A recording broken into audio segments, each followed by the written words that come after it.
What the American soldiers found at Ohrdruf, a subcamp of Buchenwald, was so grisly that General Dwight D. Eisenhower, then the Supreme Commander of the Allied Expeditionary Force in Europe, together with Generals Patton and Bradley, arrived to inspect the camp for themselves. After his visit, Eisenhower cabled, "The things I saw beggared description. The visual evidence and the verbal testimony of starvation, cruelty, and bestiality were so overpowering as to leave me a bit sick.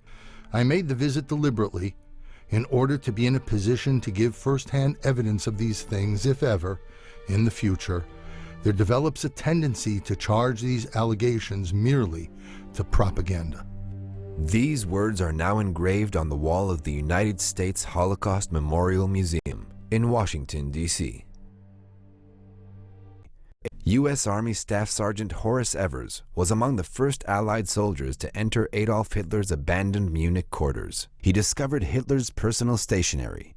He crossed out Adolf Hitler, inserted his own name, and wrote a letter home about the camp he had seen just outside of Munich.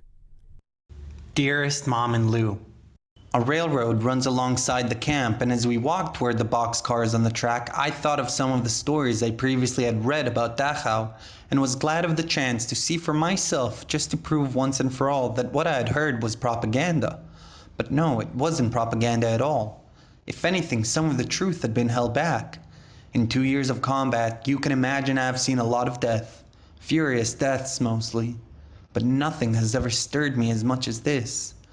The first boxcar I came to had about 30 what were once humans in it. Bodies on top of each other. No telling how many.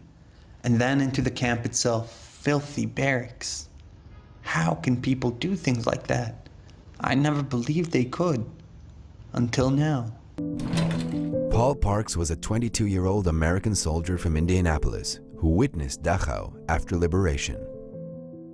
These people came out of these barracks-like buildings, their striped uniforms on, and just in devastated shape. One of the fellas came out who spoke English, and he said, "Are you Americans?" And I said, "Yes." He said, "Thank God," and he hit the ground and started to pray.